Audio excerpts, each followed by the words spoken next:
Parachute landing वाले जीवन को जयनगर की जनता दिखाएगी बाहर का रास्ता। कभी वार्ड में दूध बेचा तो आज सालों बाद उसका हिसाब लेने आया जीवन रघुवंशी। जी हाँ, नमस्कार, मैं हूं हरिकेश द्विवेदी। कहते हैं कि शहर में चुनाव हो तो कौवा भी क्रीम लगाकर निकलने लगता है। इस मुंगेरी लाल के हसीन सपने के साथ कि हाईकमान उसके चेहरे की क्रीम पर जाकर टिकट देगा और जनता उस क्रीम से मोहित होकर दनादन वोट। पर अफसोस, मियां कौवा कितना भी स्नान करे या क्रीम लगाकर मैदान में उतरे, रहेगा तो काला ही। बहरहाल पहेलियां बहुत हुई। शुरू करते हैं मित्रों आज की जोरदार पहली चुनावी बैटिंग एक खबर के साथ, लेकिन उससे पहले नेताजी के अंदाज में शुभ मंत्र की शुरुआत। वक्रतुंड महाकाय कोटि तुल्य तमः। खैर, रहने देते हैं, आगे बढ़ते हैं। नगरपालिका पीथमपुर का चुनाव आगामी कुछ दिनों में होना है। आरक्षण तो आ गया, लेकिन अभी तक चुनावी माहौल पार्टियों की तरफ से ठंडे बस्ते में है।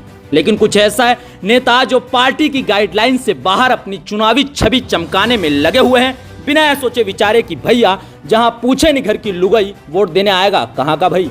मामला वार्ड 17 का है, जहां भाजपा जिला मंत्री कहे जाने वाले जीवन रघुवंशी पैराशूट लेकर चुनावी मैदान में उतरे हैं। अपनी एड़ी चोटी का जोर लगाते हुए नेतागिरी दिखा रहे हैं, बैठक ले रहे हैं, चुनाव में 5 करोड़ रुपए अपनी सीमा से बाहर खर्चा करने के दावे कर रहे हैं, बिना सोचे कि जरा पार्टी की राय शुमारी हो जाने देते, बिना सोचे कि जयनगर के लोग पैराशूट नेता को भाव नहीं देने वाले, बिना सोचे कि जो पार्टी के कर्मठ नेता वहां वर्षों से काम कर रहे हैं, पहले उन्हें मौका मिलना चाहिए, और बिना यह सोचे कि टिकट तक खुद की भावनाएं जरा दबा भी तो सकते थे।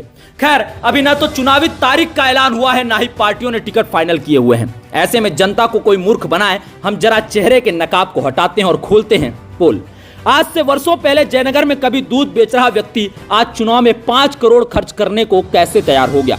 आज इंडस में करोड़ों का मकान और महंगी गाड़ियां कहां से आई। इतना पैसा और शोहरत कमाने वाले जीवन की कमाई का क्या राज रहा, बड़ा सवाल। चलिए हम बताते हैं। अपनी राजनीतिक आका के जरिए जीवन ने एसीजेड में फर्जी तरीके से कैंटीन चलाना शुरू की। उस कैंटीन के जरिए धीरे धीरे जीवन फार्मा जोन से संपर्क बनाता गया। जैसे जैसे संपर्क बढ़ते गए, फार्मा जोन की ठेकेदारी के काम भी धीरे धीरे हाथ आते गए। अब अवैध कैंटीन के साथ दूसरा कारोबार ठेकेदारी भी चल रही थी, लेकिन अभी भी मनचाहा पैसा जीवन नहीं कमा पा रहा था। लिहाजा बड़ी कंपनियों में काम तलाशना शुरू कर दिया।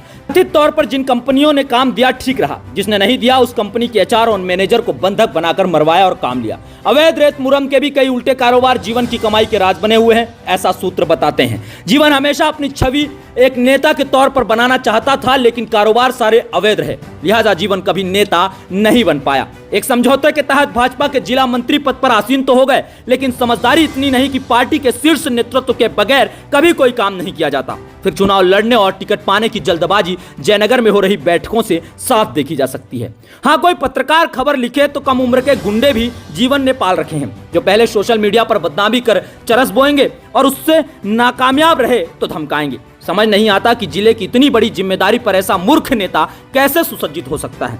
जयनगर की जनता पीथमपुर में सबसे होशियार वोटर्स के रूप में जानी जाती है। मुझे नहीं लगता कि पिछले कार्यकाल में लालू शर्मा जैसे कर्मठ नेता को चुनने के बाद अब किसी ब्लैकमेलर या गुंडे माफिया पर अपना दांव जयनगर के लोग लगाएंगे।